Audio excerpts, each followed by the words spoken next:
right, everyone, welcome to the Robert Show. I'm here at the London office of ThoughtSpot. As you can see, the very cool background with the two cool people in the data world, Chris Tabb and Laura McDonald. Thanks for joining me today. And I know for a fact we'll be talking a lot around data, modern data stack, data analytics, and how to break into data science. And we can go on, I guess. It's a Monday. Shut me up at some point, probably. So looking forward to having the questions coming in from you guys as well. Feel free to ask questions if you guys have any. And the webcam is a little behind. So if you can't hear us, give us a shout. We'll start a bit louder. Or if it's too loud, we'll shut up. Yeah. Sounds good. Also, we have a very cool giveaway that we are doing today, which is the very cool ThoughtSpot swag, I guess. But to get this, Laura, you can show them the very cool, hat. And if you want to win in, just type in hashtag ThoughtSpot in the chat, and towards the end of the show, we'll be doing a very cool raffle. So don't forget to do that. Also, let me know if you can see us live on LinkedIn, YouTube, because I know we're live and there are 50 people watching us. Chris, I know us. Well, I know. You never know. Only 50. Only 50. All right, but definitely a lot to talk around data. But to start with, obviously, we would love, I'm sure the audience wants to know more about what you guys are building. For you, Chris, LEIT Data. For you, ThoughtSpot. Chris, why not introduce yourself? Well, first of all, thank you for having on the show, and thank you for coming to the UK all the way to do your first in-person live show. So that's something. That's a first for you. It's a first for us as well. So LEIT Data. We're trying to make the data world great again. Is sort of like our mission at the moment. Yeah. Defenders of the modern data stack and trying to leverage our experience from the past to help with the future. And that's about that. We are obviously ThoughtSpot partners as well as Snowflake partners, as well as some other very reputable vendors in the market as well. But we're focused on those two for now anyway. We operate in the UK and the US now, and Europe as well. So. Wow, and the team is growing. I was just asking Chris backstage, how big is the team getting? It's getting huge. So I'm very excited. Yeah, I have to keep checking with Dave. If you're listening, you have to give me the latest spreadsheet because you seem to know more than me nowadays. My overestimates became underestimates recently, so I've had to overestimate my latest ones now. So about 80 people now. So wow, it's a good problem to have, right? It is. But it's a tough challenge as well, trying to balance the spending time to do these shows and help get the knowledge out there and help me steer customers and the whole data community in the right direction. Yeah, fantastic. Laura, what about you? I know for a fact ThoughtSpot is out there doing a lot of stuff. So we would love to learn more about you and ThoughtSpot as well. Yeah, fantastic. And hello to everyone out there in the audience. Rabbit, thank you so much for having me on the show. And as Chris said, this is Rabbit's first ever in-person show. So it's a privilege to host you here in the ThoughtSpot office. Thank you very much. Yeah, I'm Laura. I'm one of the account executives at ThoughtSpot. So part of the go-to-market team. Was completely new to the data space about 3 years ago when I first joined, but have met an incredible community out there and working with some incredibly exciting companies who are ultimately with us on this journey to completely move the needle, that next stage along, to empower the end business consumer and elevate the role of the analyst to go beyond the dashboard. And I'm sure we'll go into our most controversial campaign around the dashboards are dead, but that's a conversation we'll go into. So yeah, very exciting space. There's a lot of things dead at the moment, isn't it? Modern day stack's dead. Apparently so. I can't wait to hear your thoughts because you are the Snowflake, Chris, and after Snowflake I've heard so much about modern data stack being dead. Yeah. And want to hear how things are there, but we'll get there. Yeah. Because that's like the main question for today that I have for you, but definitely want to learn more. I interrupted Laura, sorry, you're still good. Yeah, sorry. No, not the first time. Yeah, so part of the ThoughtSpot go-to-market team and on an exciting journey based here in London, but this is obviously the heart of European ThoughtSpot operations. Yeah. So I'm also working with some super exciting companies who I think some of them are online today out in the Nordics, Stockholm, the Silicon Valley of Europe, as they call it as well. Yeah. So it's an interesting space, and we're live query direct on the Cloud Data Warehouse. So again, everything to do with the Databricks, Snowflakes, BigQueries of the world is part of the modern data stack that again will be discussing later. Very cool. And if you are around in the UK and if you want to meet Laura, she's always here. She's a fantastic host, I must say. So thank you for that, Laura. And okay, let's maybe move a bit into data science, because for a fact where I've done shows now, and the most common question that comes to me is, how do we break into data science? And who better than someone who's in this field, you both. And for you, obviously, like, it could be a fresh experience that you can share, Laura. It's been 3 years that you've been into the game. Chris, to you, it's been It's about years. 3.5 years now. So long time, 30 odd years I've been Oh, in the man. industry.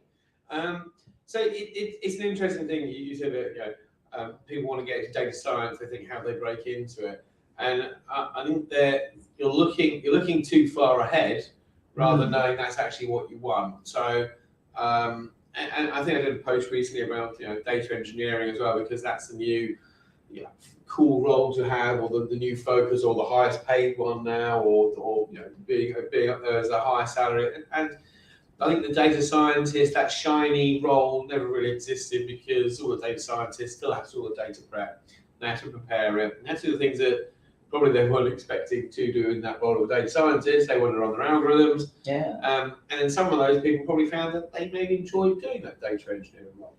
But I think, as you put on there, the entry point is a data analyst. So I entered this industry as just a data analyst, or probably even lower down than that. Wow. So just working at a data company, but just showing an interest in it. And from that data analyst role, you can naturally select, or your path will be carved for you, like a river carves its way through the most natural route on its journey. Your career is like that as well. So you may find that actually I like doing a bit of data engineering, or I like doing a bit of the database management. I like a bit of data governance. I like a bit of maybe doing the analysis, or actually adding the money. I think that comes down to an individual either personality, what makes you tick, what things you want to get out of your role, what challenges you want it to provide for you, and if you enjoy solving those challenges. So I wouldn't always focus on that end one, I want to be a data scientist. Okay, well, if you've got an idea like data, start as a data analyst or something like that. But then watch some shows like this. Watch some great content out there. I mean, Joe Reese and Matt on the show stuff they do, and that whole community that they work with is there's great ways of gaining that knowledge and seeing if that's the route you want to go. And you might naturally want to be more of an engineering, good at that data ops coding sort of infrastructure aspect. And you don't need to talk to the business, which is good for some people. Some people don't like talking to the business. They just like to get on, do some coding. But then you got the people that may have more of a business acronym, understands what a profit and loss account is, what a customer product is, or what maybe some marketing terms from a churn rate or something. But then for them to be able to articulate that and talk in enough technical and in a language that is the right level to the right audience. True. And it could be very deep if they need to go into, right, I think you should, don't be too descriptive and tell them how to do their job. You tell them what your requirements are, but you can give those requirements in a language that they understand. And you might find that that's the role for you. Or you might find you just like running algorithms all the time, and you're just still waiting for your data to be prepared in a nice way that it can be used. And probably they're still waiting now. I think that's well said, and it's fair enough. Where you just don't think about the endpoint first. Just get into it, do something in data. It's not only, and if I rightly understand, obviously it's not only just about being a profession, which is about being a data analyst, but anything around data, if you're doing, you can get there. Laura, what do you think about it? Like, what does your journey look like? How do you think if someone wants to break into data, what's like, is there a particular roadmap, or do you think Chris has his thoughts which are like crystal clear, but would love to hear your thoughts as well. Yeah, definitely. So I think I've kind of got two perspectives, because I'm in the data world, but I'm not on the actual data professional side. I'm part of the sales profession who is working with companies who actually are buying technology. Right. So from my kind of personal experience, I mean, I studied French at university, so the data world and analytics was never something that I envisaged myself going into. But when the opportunity came up to join ThoughtSpot, I mean, from a kind of career perspective, it's quite an intelligent move to go into data analytics, because ultimately that space is growing and growing and growing. And I know we're seeing at the moment layoffs in the tech world, which is a real, obviously, shame and kind of sadness for some of those companies. But from a sort of data analytics perspective, technology is deflationary, right? So it's always going to be a sector that's going to grow and grow, and to be at the center of it is super exciting. And especially in the sort of sales profession, what you're really doing is partnering with companies to truly understand, with the data leaders and the analytics leaders out there, what are you trying to achieve? What level of data literacy is your company at, and where are you looking to take that? And ultimately, is there an opportunity to partner together? So similar to what Chris was saying, what we're seeing in the role of data analysts and data scientists and data professionals, you need to have that kind of dual understanding of the data side and also the business side. And it's the same on our side of the fence, where our kind of role is to understand, as a business, what are you trying to achieve? Are you trying to increase your customer acquisition, reduce churn, increase revenue, monetize your data? And then ultimately, what are the technologies and the platforms and the skill set within your team that you need to achieve that? And is ThoughtSpot part of that modern data stack that you're looking to build? So that's kind of my perspective. And then obviously working with customers as well, there's clear examples of people. So I'll name a kind of few. There's Jay, who leads the data analytics at Huel here in the UK. He came up through the marketing side of the business and understanding the core of what sort of drives Huel's growth. And then he went into data analytics side. Wow. It's a company called Bambusa over in Sweden, in Stockholm, who provide live video technology for retailers. Some of the analytics team, they've come up through product, but as that sort of convergence between the two sides of the business grows, ultimately that's where we're seeing that skill set combined. So to really succeed in this world, and hence why we're seeing an increase in the role of the chief analytics officer, which is sort of a new one in the market as well, because you have that transcending view across how both sides of the business are going to come together, with data sort of powering that at the heart of it. Wow, amazing. Great perspective. Thanks for that, Lauren. We have a few folks joining us. I'll just quickly greet them. And for those who are wondering why we typing in #ThoughtSpot, is because ThoughtSpot has agreed to give away cool swag for those who are typing in this and attending the show and also asking good questions. We have this question from YouTube. Let's take this one from Daksh Kinvasra.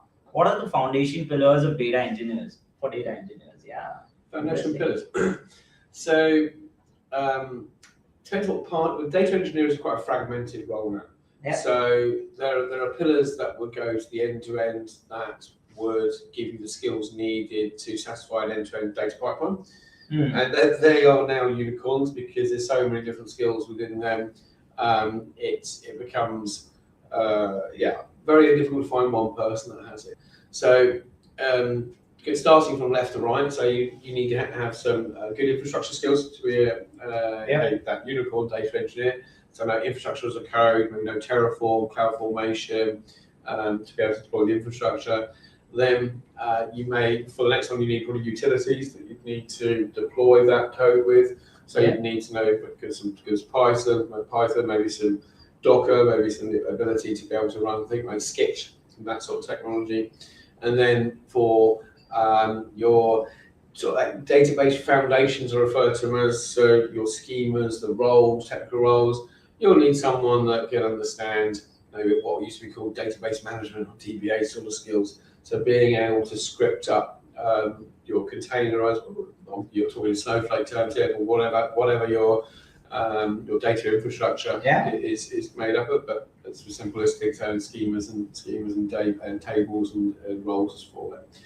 Then after that, you've got your data movement code. So you'll be looking at your DBTs of the world, or maybe Rivery or another product like that, and the other ones in the market for a while. So Matillion as an ETL, or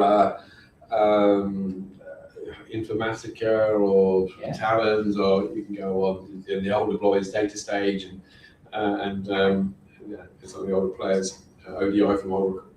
So now you're talking about your movement of the data between the foundational pieces. So that's your ETL code. Yeah. So you probably need to know some orchestration, how to orchestrate that. So you may need to know Airflow or prefix or something similar to that. So DAG capabilities, or DAG as a skill. Unless you're using Rivery, you can use Rivers for that as well. I'm not just plugging it.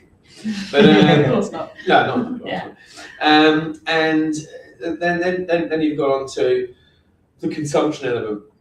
So now you need to have that data in a structure. So you need some good data modeling skills. So, and which is one of the things that there's some good stuff at the moment. People are posting the lost art of data modeling. It's something that I've been banging on about for a while. It's something that back when I started, you always had a good data model. You always had lineage. You always structure things in an optimized way. Sure. And the world of, I've gone off the foundation a little bit onto this slide, but so anyway, you need to be able to support all of those. The skills need to support that whole end-to-end journey. Would be the summary of that. But I think what's happened is the world of agile, which is great, and another one I've talked a lot about is I call it the autonomy wars. So that decentralized versus centralized battle, right? And they both are right. You do need to decentralize, you do need to centralize, but knowing where you draw that line in each company is very different. Everyone has different views. Your agile purists will say, I want full autonomy to do everything, every time, everywhere. But unfortunately, you can't provide that, because you lose on security, you lose on duplication, you lose on the data modeling, you lose on maybe inequality associated. So it's a trade-off, and to be able to get that balance in an organisation is a challenge, and that's one of the things that we try and help organisations with, is working out, okay, this is where you're on the journey, this is the appropriate centralisation, decentralisation for you now, but you always need to review it, because once something becomes repeatable so many times, then it becomes, right, let's do this once in a cookie cutter approach, and you don't have to do it each time. So so that's some of the modern data stack rationale. I think when people want to kill it off and call it something else, is down to some things we forgot from the good old days, and rolling us veterans out, and to say that back in the day, some of the stuff is probably going to be relevant. It's probably worth listening to. Some of the stuff, maybe not as much, but there'll be some good stuff there that we do rant on about. And agile is okay. It's just you need to be appropriate agile, and sometimes it's worth slowing down to speed up and just having a good data model to work off.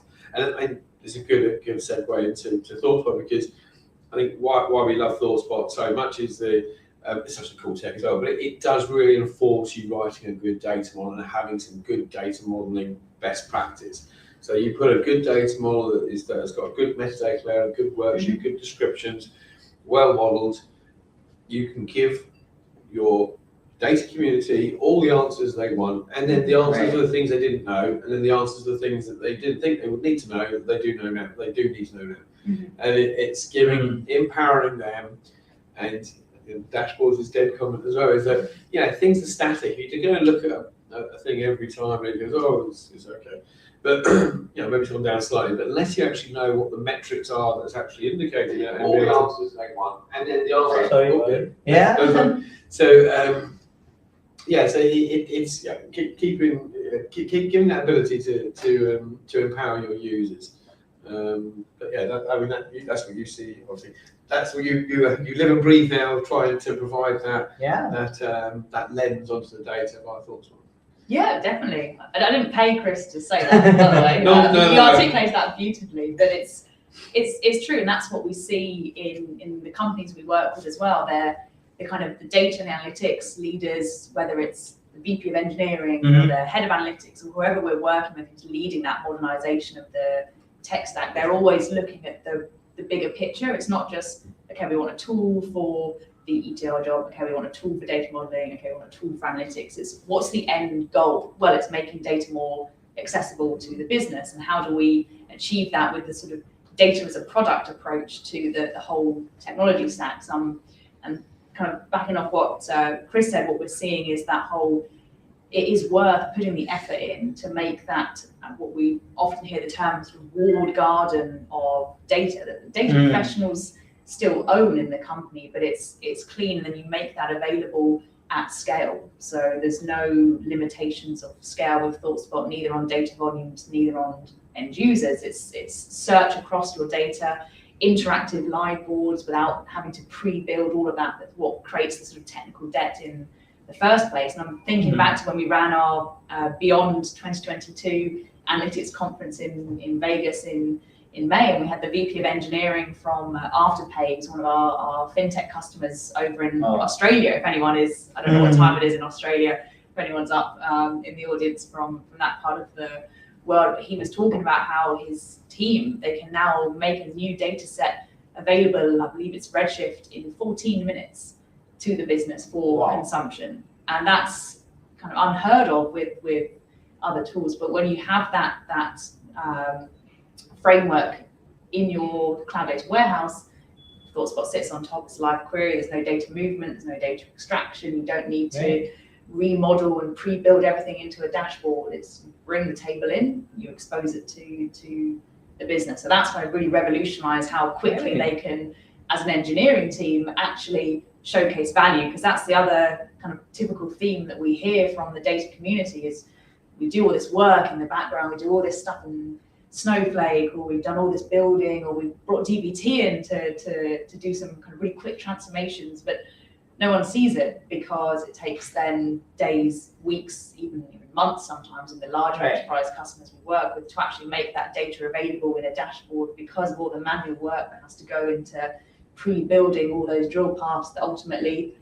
there's a dead end point when you have to go back to the team for another follow-up question. So kind of automating that layer, and again making that data as a product, and then exposing that for the end business to drive better data-driven decision making at the front line is the ultimate goal. And I know it was back in 2012 that Tom Davenport, I think, coined the phrase, the data scientist, the sexiest career of the 21st century. And then Cindy Housen, who I recommend everyone to follow, she's our Chief Data Strategy Officer, and she's kind of recently done a revamp of that is the analytics engineer, now the sexiest title, because again, it's sort of that blurring between, I guess, analytics skills and data engineering. That's sort of where the whole DBT community was born from. So there's a lot of movements, and I'm sure you've seen this sort of names of roles or trends that maybe they existed before, but they're now blending with modern technologies, and there's such a it's like the reform names which are coming up, but they do make a lot of sense. And I've seen the article from Cindy, it's amazing. And yeah, definitely analytics engineering from, we've seen a good amount of people in the DBT space who've been doing this, and it's the next big thing. That's what I think as well. But we're here to see how it goes. What do you think about that, Chris? Well, first of all, 14 minutes to refresh it. I mean, and on Redshift, on Snowflake, we can do it probably 7. But anyway, it's getting that data out that quick. It's really cool. And I think you're talking about roles that didn't exist before. So the data engineer role didn't exist. It's been created since I've been in the industry. So before it was an ETL developer, or I think it really came around with that big data era, and where it was more code-based releases. CI/CD thing made it into the data world. Yes, and then that data engineering piece, which I highly recommend you read Joe's book called Fundamentals of Data Engineering. I'm waiting for my copy. Same here for the second copy. I've told you. Did you help take author as well, did you? Yeah, cool. So great reading. And it's while working with all it, and I mean, they do all the hard work. I'm not trying to take it away, but just helping that helped me understand the things I took for granted in that industry. And I thought, okay, well, yeah, I knew about that. Well, yeah, that's really interesting for people to know, because the cloud technologies has given an abstraction away to what actually really happens, and still knowing what's happening. You don't have to deal with it. It's it is done as a service. Understanding it will help you make more efficient code. I think that the Finops is the latest thing. I bang on about a lot in this space, but Finops is my latest sort of focal point, and it's a combination of that observability capability that's needed to look at what's going on, and I think that's a new focus. And good companies and Excel Data and Monte Carlo, just names a lot in partners with, just name around that. I'm helping with that. But I think ThoughtSpot, we've done some stuff with working with your Spot app. So providing visibility of your Snowflake usage at LEIT data. We've it's not just blown. This is really is we're trying to get better value out of your cloud infrastructure. So we're looking at seeing what queries are run and looking at seeing what needs to be optimized and providing all that information back through ThoughtSpot. And the issue that we see with other products that could be used to do that is you need to have licenses for everyone. The speed to onboard them requires a little longer. And then if they did ask something, they probably want a dashboard change at some point, a report change. That goes onto a backlog for someone to go and work on, which is probably not the highest priority because they've got other things. And you're not able to get that lens on how much you're spending or how much usage there is on something. If you've got a team of 5 people working on a particular pipeline that only one person's downloading and extracts once a month to, and you can probably service that in a different route, you're probably not getting the best value out of your spend. Yeah. And so the other things we're doing in that space is we're now being able to provide any CloudWatch logs in CloudWatch format. It's in a CloudWatch log format. We can pick it up from location. We can process it via Reverie Kit. We can present that now in ThoughtSpot, and it is good to go and buy some of these other tools that are focused on that. If you've already got ThoughtSpot there, and you already need an ETL tool, or you need to have something that you can just go and populate that data into a good structure that allows you to make more informed spending decisions on your platform. Now we are at a time of everyone's cutting their belts. The VCs can run out of money now because they blew it all on some bad decisions, some places possibly. And there's we need to tighten about, and we need to be accountable for the spend or the cost of the associated things we're running. And it's all been about using these tools up until now to analyze the data to monetize it. Now you need to actually look at the machine that made the machine. It's like the Elon Musk quote. Now we're looking at, all right, now this thing we're using to go and see how to make more money, how can we do that in a way that is more optimized, and maybe the things we're trying to monetize cost us more to monetize than it did. And maybe we've got too many data scientists that are working on it, but we haven't even got data prepared for them yet. So I think I do defend this modern data stack. I think it's a good thing to bring up, right? And it's a good thing for us to say, yeah, something's not right. There's some things that we need to do better. I'd like to prefer to call it modern data stack 2.0. Or I think I also call it 13.3 because it looks like a more stable version. We've had lots of failed attempts before. I think 10.3. I think that was a good Oracle stable release anyway, patch 2. So call it the underlying technology of a modern data stack has not changed. All we are needing to do is perform some optimization, some consolidation of tools to perform exactly the same jobs, tasks, activities, outcomes, using a smaller team that doesn't need so many skills, right? And do it quicker, faster, for less money. Cool. Okay, so but it's still needing just It's still going to need some cloud infrastructure. It's still going to need a good visualization tool, or data insight, or search, AI-based search tool. Augmented analytics. Yeah. And where the value, where the magic happens, where the business users see the value of that data. And you need to transform and orchestrate that transformation. So that's not going to change. And if you even go back to the old days of data warehousing, it was still the same thing, but we did it a bit slower, and it was a bit more waterfalling, and it was very expensive. Yeah. But apart from that, we're still doing the same thing, which with better tools, with more swag. But with that, obviously, I have a very curious question around, obviously the tools in the data automation.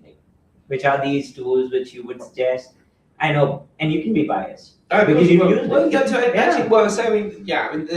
There's probably bias, and I do say this a lot. Anyway. I'm a technologist first and salesperson second. So everything we won't try and push, sell, or suggest using it until we validated it and bought into it ourselves. We buy it ourselves. It doesn't come with selling. We're talking about something we like, and we believe in. So for automation tools, so for the orchestration, automation of deployment, automation of modeling, data modeling? Data modeling. Yeah. Data modeling. Okay. Well, we have a lot of research. So SQL DBM is the one that we think is the quickest to market, easiest to use, and easiest to collaborate from a data modeling perspective to make the data world great again by having a data model you put on your modern data stack to make it modern data stack 2.0, and with Finops as well. Yeah. And so that's it. But then if you start looking into a full-blown data vault automation technology, then there's a few players out there. I don't think anyone's nailed it perfectly. I think there's Warescape, there's Irwin are doing something similar. You've got but it's, and Dan obviously data vault inventor. It can be quite complex in what objects it creates, but the objects are all of a certain pattern. So I do think by using something with SQL DBM with some good processes and some good disciplines, and maybe a little bit of scripting automation that you hand yourself, you don't need to probably go and spend the money that you would on a quite expensive Warescape licenses or something like that. You can probably mix and match. It does depend on. You need to have a specialist come in and do an assessment and evaluate what would be the best approach you should take. But it depends on your economies of scale, how much you've got to do, how quick you've got to do it, how big your team. I'm not going to give away all the things here, but you've got to ask yourself a lot of questions, and then you've got to do the numbers, and then it will say whether it's worth investing in that. But having good best practice, having some good reusable automation approaches, whether it's automated, fully automated, or hand cranked, semi-automated, and I think that all comes back down to that decentralized sense where you get automation. But because if the teams out there want to go and do their own data modeling, are you able to enforce them to use your standards and go and form it that way?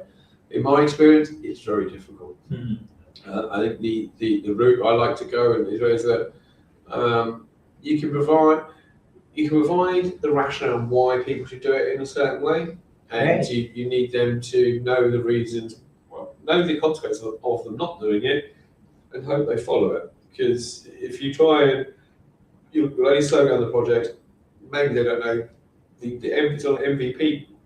So you can get on the second iteration, you can try and find it. So maybe you don't need to enforce it the first time, but the second time, maybe it does require that hardening. So it's a big topic.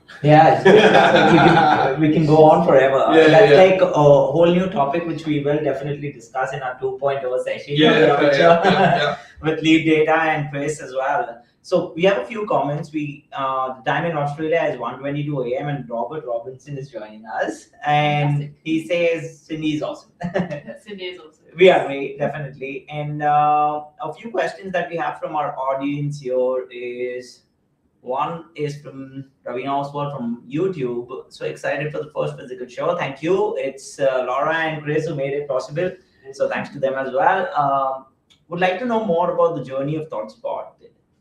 So would you like to tell us more about how did it start and what's like where you guys are right now and what's the next big thing coming for ThoughtSpot? Yeah, I'd love to. I'm curious who asked the question. I hope it's not a ThoughtSpot employee. Yeah, thank you for the question.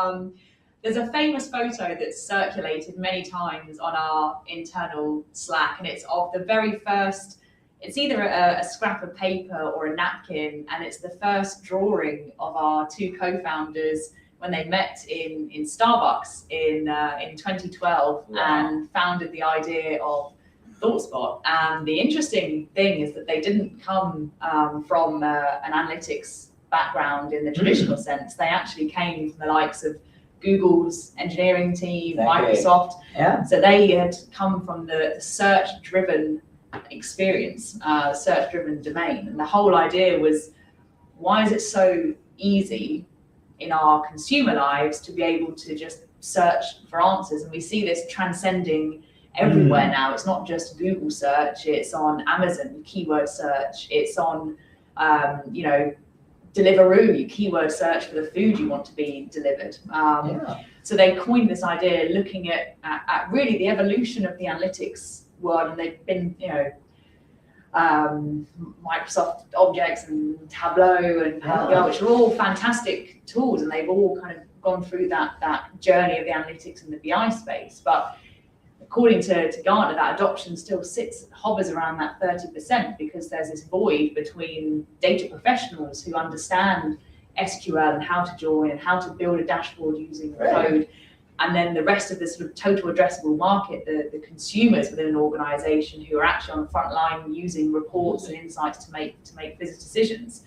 So the whole premise of ThoughtSpot was, hey, wouldn't it be revolutionary if we can actually sort of flip the paradigm, focus for once on the whole, data spectrum of users within a company, and bring search to enterprise data.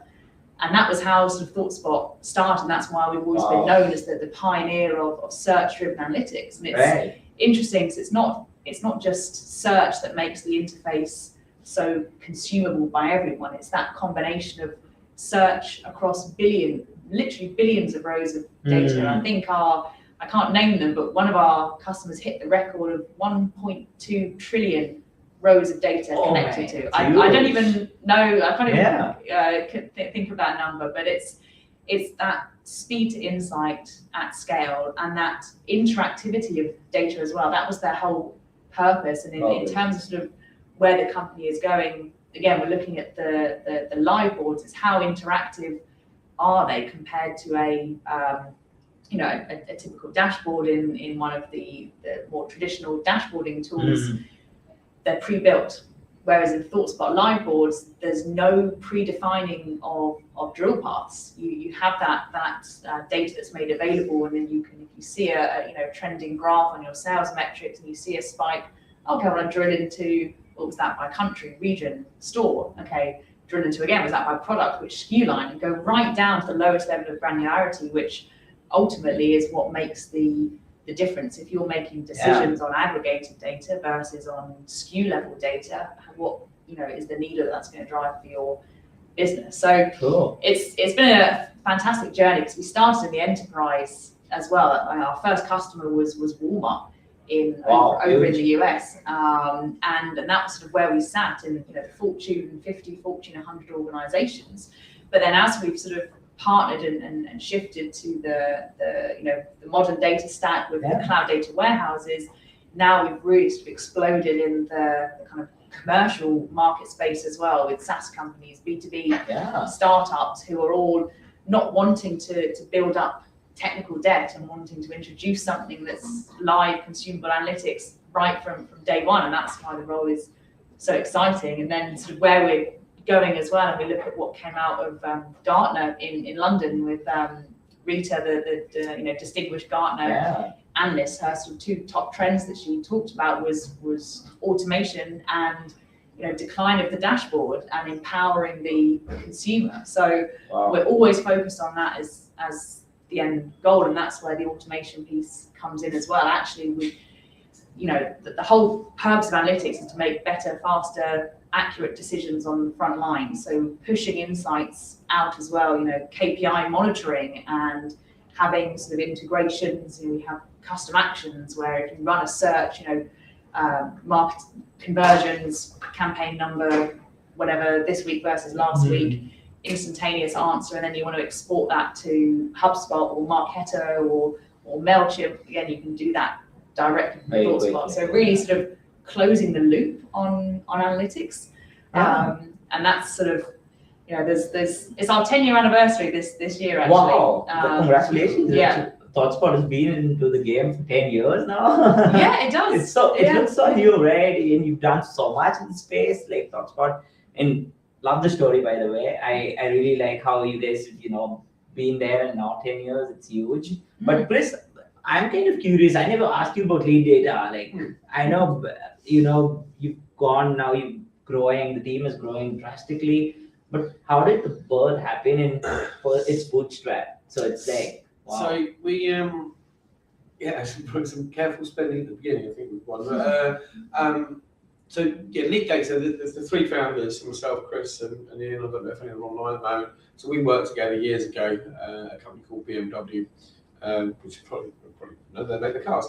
So we did the data warehouse back in the day where, it was a three-man team that built. We actually put the infrastructure in. We put the CDs in there to load it. We did the database. We did the business analyst. We did the dashboard. We did the whole thing. But it was because back then, you didn't. To get the budget to go and do something that was very difficult.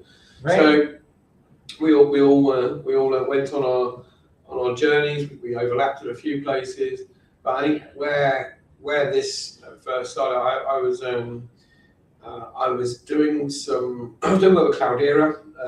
They were a client, like the other way around. I was a client to them, and I was at a conference, and after that, someone introduced me to Snowflake, and saw it. I thought it looks like snake oil. You can't believe it.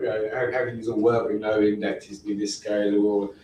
All the things that it took a long while for people to believe, and now it's just taken for granted. Coming from the Oracle days of having to tune databases and do lots of things just to get the sort of results that you can get from Snowflake with ease. And so I worked for an initial startup, worked on Deliveroo account. Which was, I think, Snowflake's first client in the UK. Then I actually parted ways in that setup, and when I worked at Sainsbury's. So Sainsbury's were probably Snowflake's second biggest sort of success. Getting that sale. But while working there, I'm thinking, I think I've missed a trick here. I should have either took a job at Snowflake maybe, or definitely, and or give it another go. So myself, Ian, and Chris, we started a bit of a stealth mode about 2019, and then the three of us got back on the tools, so to speak, and we did our first few clients. But we've been doing this for years, so we actually knew the industry, but Snowflake's one piece of the puzzle. I think where we've been quite successful is we know all the pieces needed for that puzzle, and we're able to join it together. So the technology is just one aspect of it. It's the people, the processes, the ways of working, the communication, cultural change, emotional attachment to things. Be able to talk the right language to the right person. It's very important. So we were able to provide that, work at different levels, and slowly grew, and then grew very, very quickly. I think the reason why we've been able to grow that quick really is that known network. We had probably half the people in the company are people we've worked with before. So it's a nice, good community feel, and it doesn't. We're growing fast. I'll still talk to anyone. If you see the green, I'll pop in and speak to people, and vice versa. It's a very flat, open sort of culture. But we are passionate about data, and we do love our jobs, maybe a bit too much sometimes. So it's hard to work out when I'm not working and I'm working nowadays. You're doing something you love, which is exactly, and that's exactly it. Even though the did put a post out which did talk about having passion for something you do. I know it's not always possible, but if you do have to choose something you're going to go into, have passion, because you've got to do it for quite a while. You work till, believe me, you do work for many years till you retire. So if you can enjoy what you do while you're doing it, and you find, going back to that chasing the data science as well, maybe that isn't. You'll find out if that is your passion. Validate it is, because you might just prefer being a well-paid data analyst, and just really playing that data and not doing that, and still adding the value and just enjoying it more. So the other view I take on passion is sort of say, why do you still do what you're still doing it? And say, well, I'm not going to say passion. I keep getting told off that is, it satisfies my desire to solve problems. I like solving problems, even when they're not mine. Even when people don't want me to solve the problem for them, I'll try and solve it. And that desire, this role gives me that. So if anyone's got any problems out there, data related, just send them through. You still go out there and solve problems? I do. I'm trying to hire everyone that's better than me at the things that I'm doing at the moment, so I can actually do the things I love doing the most, which is solving their problems. So I'm selective which clients I work with now. My time is not. I don't have as much, but I wouldn't be able to talk like I talk on these things without doing that, because I wouldn't have the knowledge, and you're always learning. So if any Lorcan, if you're listening to, or Nathan or Jack, any of them, I learned from those guys, and they were our grads, and they've come up through the hierarchy. They've come up through the training program, and they teach me things, and so always learning. And I think I said before is that the day I stop thinking I'm learning, well, then that's the day I should stop, because if I think you already know already, then I'm just becoming an arrogant idiot. So. You need to be a learner first, and then the educator, and then maybe you're out there doing different things for everyone. But very interesting. Thanks for sharing those thoughts. I know we have a short of time, but we have a few questions, and have we already gone through? But I still want to take these questions. Kate is here, and she loves these t-shirts. Thanks, Kate. Thanks, Kate. Yeah. Was good. I think I bumped into Kate at the Beyond conference. She's you guys danced, I know. Kate's fantastic. She is one of the influencers out there. One of the best ones. Awesome. So she has a question for Laura. Question for Laura: how does ThoughtSpot work with financial services companies to help them to get insights quicker versus traditional BI tools? I know we've spoken a bit about it, but any thoughts around it? Yeah, fantastic question. And interestingly enough, financial services is probably first, or if not the second, of our kind of biggest vertical. I think partly because huge because the sort of financial services industry, I think, is always trying to be ahead of the curve, because there's every industry has its pressures and challenges, but I think in financial services, there's so much sort of transition from the big banks and the incumbent kind of organizations into the sort of fintech space, or buy now, pay later, and all these kind of pop-ups that are sort of eating up the market space and kind of attracting more of the modern day consumer, I guess, who wants to just set up a bank account on their phone within 5 seconds rather than going into a retail banking store. So in terms of the clients we work with, a lot of them I can't name, obviously, for don't get told off by the legal team. But in the large banks or financial services firms, what we're seeing is more of a sort of alignment with maybe more traditional BI tools. Again, I don't think there's any enterprise that just has one silver bullet tool, but we've had companies who tell us, look, they invested in Snowflake or another cloud data warehouse, but we are seeing a lot of Snowflake in the financial services sector.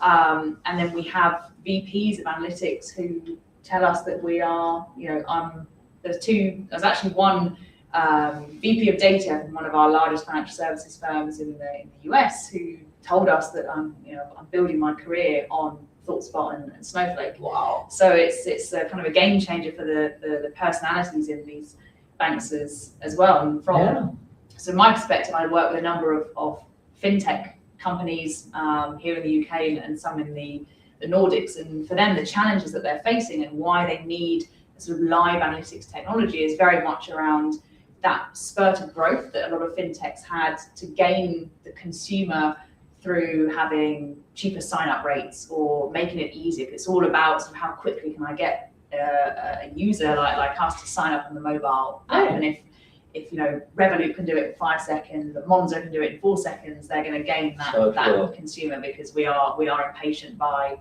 nature. So for them, it's how do we balance kind of customer acquisition with profitability. And for that, you need to move at sort of the speed of thought, for want of a better phrase. Think on the spot. Thinking on the spot. It's true. And I think as well in a lot of the financial organisations, there's two kind of emerging trends we're seeing as well, which tie nicely into empowering the non-technical users to get insights faster. And one, that's the product teams in the fintech companies we work with, because they're looking at data on audience interaction, on their mobile app, and for that it's okay. Well, is that certain age groups, certain regions, it's certain number of logins per day? So there's a multitude of ways you can slice and dice that data to make decisions on product roadmap, on which feature do we iterate to make it easier for the end consumer. You can't do that if you're waiting 2 weeks to build a dashboard to answer questions that you don't even know, because you don't actually know what data you're collecting. And then similarly, tying into the other big trend that we're seeing in the space of embedded analytics and data as an asset, which is actually a phrase coined by VP of Analytics at Verizon, who spoke at Beyond as well. Obviously, the telecommunications company. I think data as an asset is such a kind of critical term, and some of the fintech or financial services companies we're working with, Mastercard is one I can speak about publicly, because they've done interviews with us as well, and they've embedded analytics to provide an interactive live data experience for their merchant customers to understand in the moment what are the trends in spending and payments that our merchant customers are doing, which again, the embedded analytics space is set to reach about 102 billion by 2027. And that's why we're seeing in every industry actually look at how can we monetize data, how can we turn into more of a services provider.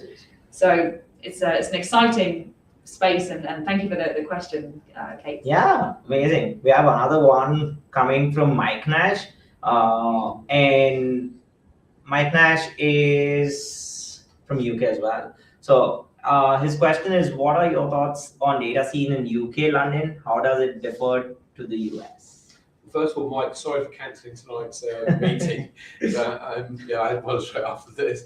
So we'll speak tomorrow. You can follow up on even more of this question. Right? So I actually had a sneak peek. I saw the question come up before, and you know what? It's probably the hardest one I've got so far tonight, because I spent, and Mike knows, I've just come back from 7 weeks in the US, and obviously I'm meant to live in the UK. And that's where my home is, but so I do know a bit about both. And what I see is the difference in. It's not. I mean, America's the scene's just bigger. I do think there's a bit more of a. Well, actually, there's one observation. So I do a lot of LinkedIn. There's a bit of a community. But most of the people I meet are in America. So I haven't met as many people via the community that I didn't know. Well, didn't know already. Maybe I knew everyone in the UK already before. No, but there must be some people I don't know. But I don't know if the Americans are more friendlier or more likely to sort of engage or collaborate a little bit more. So I think that's one observation.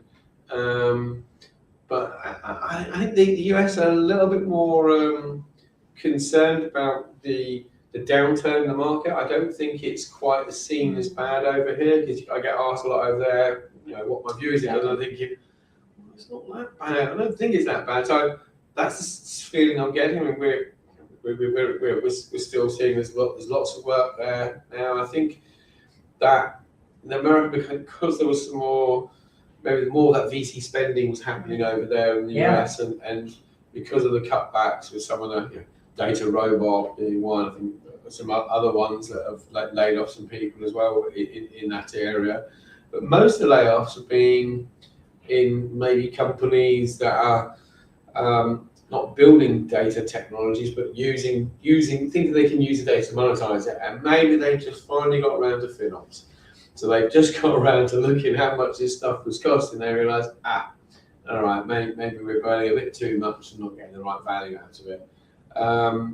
So yeah, I think I don't know if I'd answer it spot on there, Mike, but we can follow up on any more tomorrow. But yeah, that's just some observations on that. Yeah, fantastic. Do you have any thoughts, Laura? Yeah, I think because you closely work with the US team as well, right?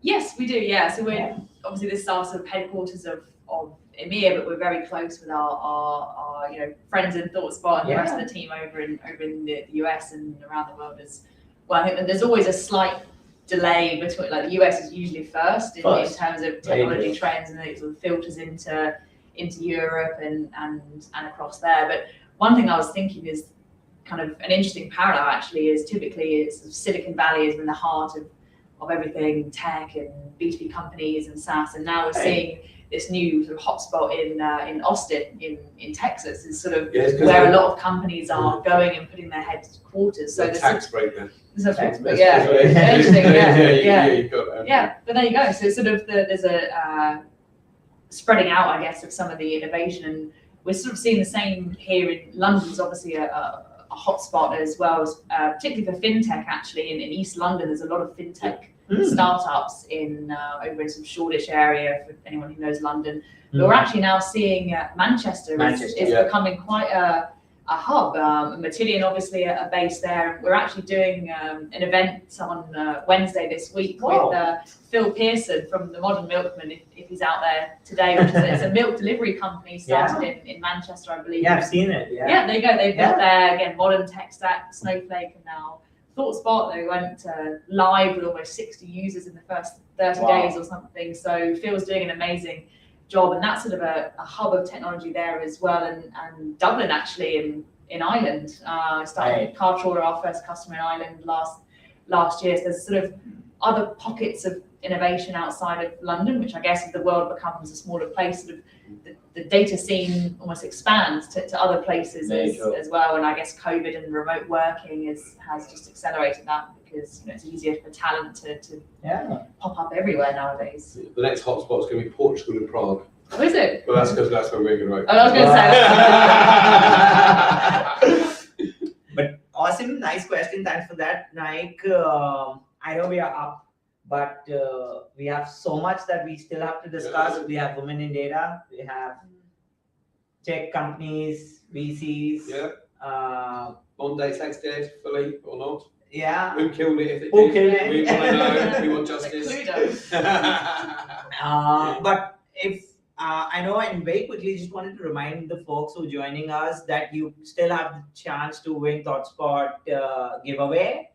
What I'll be doing is, after this question, I'll be doing the raffle. So all the best for that. But Chris, Laura, if people want to find you, have more questions for you guys, where can they reach out to you?